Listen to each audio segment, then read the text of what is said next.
La SEP ou sclérose en plaques, le témoignage d'une malade et le point de vue d'un médecin, on voit ça tout de suite avec mes invités.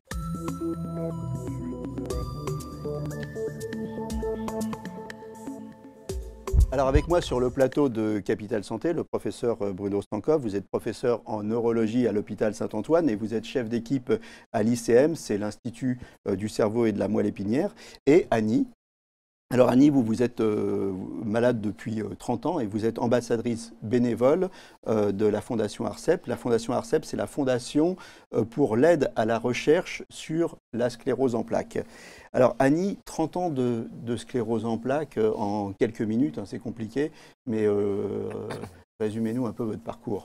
Alors 30 ans de sclérose en plaques, c'est 30 ans de vie qui ont été modifiés à son départ, à son initial. C'est-à-dire que quand on tombe malade, il y a 30 ans, je suis tombée malade avec d'abord des fourmillements, avec des pertes de coordination, c'est-à-dire que je ne trouvais pas ma bouche, je ne trouvais plus mon nez, et des troubles de la marche, ainsi de suite avec des troubles et des problèmes oculaires, c'est-à-dire des diplopies, je voyais double.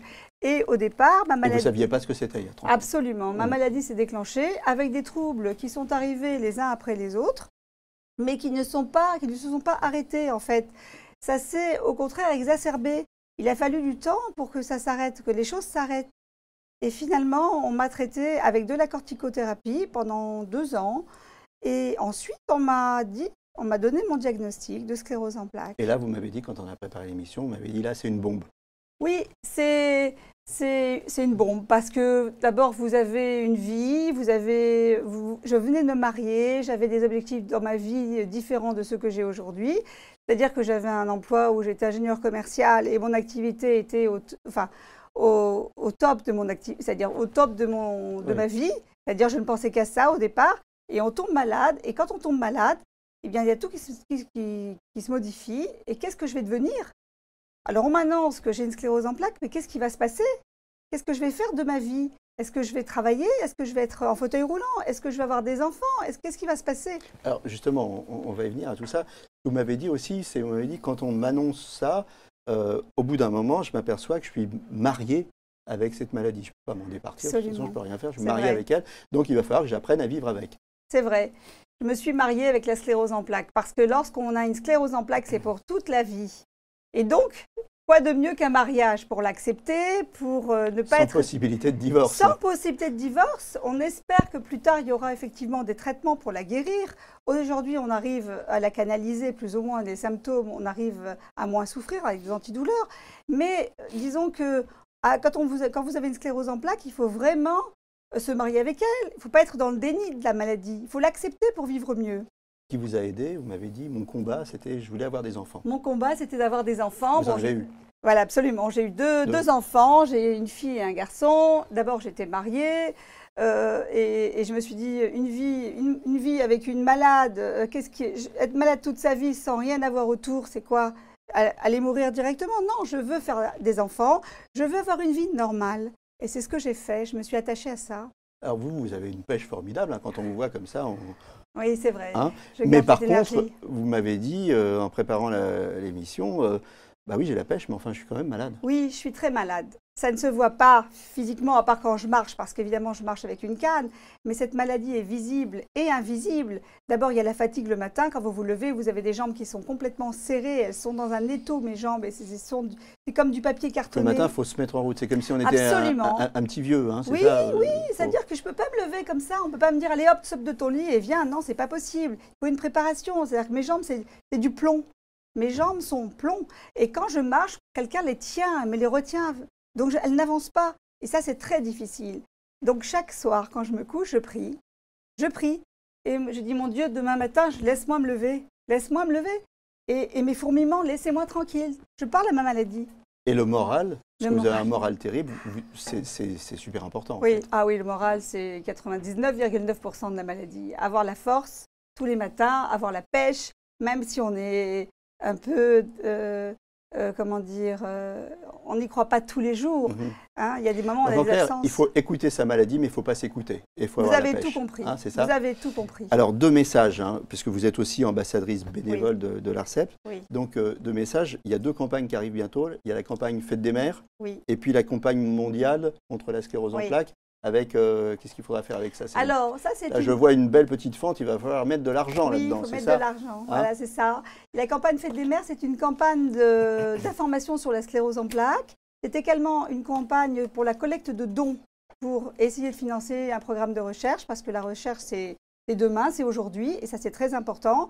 Et grâce à cette petite boîte, les commerçants qui ont envie d'être partenaires et sont sensibles à cette maladie la mettent sur leur comptoir, les gens viennent mettre des pièces et ça fait avancer la recherche médicale.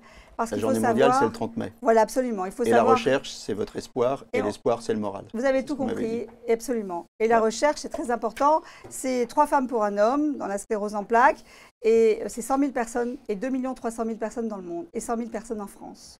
Alors justement, la recherche, on se tourne vers le professeur. La SEP, la sclérose en plaques, qu'est-ce que c'est d'abord? Expliquez-nous en quelques mots. La sclérose en plaques, c'est une maladie chronique, comme vous l'avez expliqué. Ça s'apparente à ce qu'on appelle une maladie auto-immune, c'est-à-dire que le système immunitaire, qui normalement se défend contre des agressions extérieures, agresse finalement l'organisme, une partie de l'organisme ici qui est la gaine de myéline, qui est une partie du système nerveux, qui permet au système nerveux de fonctionner rapidement et efficacement, pour être assez simple. Et donc, il détruit ces gaines de myéline. Voilà. Donc, l'évolution... Alors, les gaines de myéline, hein, pour schématiser, ça entoure le nerf. Exactement. Et c'est comme un fil électrique, et puis autour, ce serait le truc protecteur, c'est ça? C'est comme oui, c'est ça, une gaine autour du nerf qui lui permet à la fois de le protéger, et puis d'accélérer sa capacité de conduction. Ça multiplie par 50 la vitesse de conduction des messages, des influx nerveux. En fait. Donc, quand il n'y a plus la graine, eh ben, la gaine, ça marche moins bien. Le système fonctionne moins bien, absolument. L'évolution, c'est quoi? C'est par poussée, hein, c'est ça? Alors, il y a 2 formes, en fait, 2 grandes formes de maladie. Il y a des poussées, qui sont le mode de début le plus fréquent, 80-85% des cas. Une poussée, c'est ce que vous avez ressenti, c'est des symptômes qui apparaissent alors que quelques jours avant, il n'y avait rien, et ces symptômes s'installent. Ils peuvent être très variables, visuels, moteurs, la coordination. Ça peut être très variable selon l'endroit de la lésion. Et ces symptômes peuvent être plus ou moins régressifs. Avec un traitement, on peut accélérer la régression. Et ils peuvent régresser complètement ou laisser de temps en temps des petites traces. Et cette forme à pousser va évoluer avec des récidives de poussée difficiles à prévoir, à un rythme variable. Ce qu'on soigne, en fait, on ne soigne pas la sclérose en plaques aujourd'hui, on soigne, on ralentit le rythme des poussées et on soigne les symptômes, c'est ça? Exactement, on arrive à diminuer la fréquence de ces poussées, à essayer de faire en sorte qu'il y en ait peu ou pas. Dans qu'elle soit d'une intensité moins grande éventuellement. Ou qu'elle soit d'une intensité moins grande. Donc on a fait beaucoup de progrès dans ce domaine-là, mais il reste une phase de la maladie où les symptômes s'installent et persistent, ils progressent un petit peu insidieusement. Et cette phase-là, on commence à avoir des options thérapeutiques, mais ça n'est que le début. Et on fait beaucoup de recherches pour éviter cette phase-là. Alors les grands axes de recherche, c'est de protéger finalement le système nerveux et de favoriser sa réparation, pour être très global. On le protège, c'est-à-dire comme si on arrivait à régénérer la myéline, c'est ça? Alors la myéline peut régénérer soi-même, spontanément, mais insuffisamment. Elle régénère, il y a des sujets qui vont le faire mieux que d'autres. Donc il faut mettre un peu d'engrais, il faut booster tout ça. Alors c'est un petit peu ça, on cherche l'engrais depuis pas mal d'années, et on commence à avoir des propositions d'engrais. Donc maintenant, on est au stade où on va trouver le jardin dans lequel on va tester au mieux cet engrais. C'est-à-dire qu'on design les essais pour vraiment mesurer au mieux cette réparation et commencer à proposer des essais thérapeutiques qui valideront, on l'espère, maintenant à court ou moyen terme, l'un de ces engrais, un traitement possible. Donc ça, bien évidemment, ça vous fait rêver. Oui, c'est la recherche, bien sûr. Et la recherche, c'est effectivement pourquoi je suis à la Fondation ARCEP, parce que la Fondation ARCEP, c'est récolter des fonds pour subventionner la recherche, parce que le gouvernement donne une petite partie à la recherche, mais pas suffisamment de fonds. Et c'est pourquoi je suis là aujourd'hui, pour faire un appel de fonds pour la recherche sur la sclérose en plaques. Si les médecins et les chercheurs ont les capacités d'aller et de s'orienter et de pouvoir financer à terme leur recherche, c'est extraordinaire. Si on arrive à trouver la molécule qui va arrêter la sclérose en plaques pour demain, ça c'est génial. Et pour ça, il faut chercher. On voit bien son passé de commercial. Hein. Elle vend bien la recherche, la sclérose en plaques. Alors, quelques questions Internet pour finir assez rapidement. Les gens se posent la question, parfois, j'ai vu ça sur Internet, ça fait partie des questions qu'on nous a posées. J'ai une sclérose en plaques, est-ce que je vais obligatoirement finir en fauteuil? Alors certainement non, il ne faut pas avoir les choses comme ça. Le fauteuil, c'est une possibilité quand on a des symptômes moteurs qui s'installent et plus ou moins durablement. Parfois, on peut être au fauteuil quand on a une poussée sévère et après, traiter la poussée, se rééduquer et reprendre une autonomie. Et puis d'autres fois, c'est vrai qu'on a du mal à quitter ce fauteuil, mais c'est loin d'être la règle. Ce n'est pas une fatalité. Et vous, Annie, vous en êtes l'exemple vivant? Absolument. Moi, ce que je veux dire, c'est que le fauteuil, c'est un moyen. Le fauteuil, il ne faut pas voir ça comme un Pour problème. être clair, vous avez été Oui. dans un fauteuil Comme l'explique le pendant professeur une certaine période et aujourd'hui, vous marchez avec une canne. Avec une canne, bien sûr. Mais je ne marche pas longtemps, je n'ai pas de périmètre de marche très long. Et quand j'ai besoin d'avoir un périmètre de marche plus long, je prends mon fauteuil. Il ne faut pas avoir peur du fauteuil. Le fauteuil, c'est un moyen. Et surtout, lorsqu'on est dans le fauteuil, c'est vrai que quand j'étais en fauteuil, je n'avais pas la possibilité du tout de marcher. Mais il ne faut pas voir ça. Aujourd'hui, je remarche. J'arrive à fonctionner, peut-être pas longtemps, mais ce n'est pas grave, c'est juste un moyen. Il ne faut pas avoir peur du fauteuil. La sclérose en plaques, ce n'est pas que le fauteuil. C'est aussi la fatigue, la sclérose en plaques. C'est la vision, c'est les troubles de l'équilibre, c'est les troubles sphinctériens, c'est les troubles majeurs. Il ne faut pas oublier, c'est une maladie du cerveau et de la moelle épinière. Donc c'est multifactoriel, ce n'est pas qu'un problème. Donc il n'y a pas que le fauteuil roulant dans la sclérose en plaques. Il y a d'autres choses. Autre question vue sur Internet, on y a répondu par anticipation, c'était est-ce que je peux avoir des enfants? Oui, vous en avez eu 2, mais corollaire à la question, est-ce que je vais transmettre la sclérose en plaques à mes enfants? Alors, c'est 2 messages très importants, très importants. Évidemment que les femmes peuvent avoir des enfants et c'est extrêmement important de le répéter.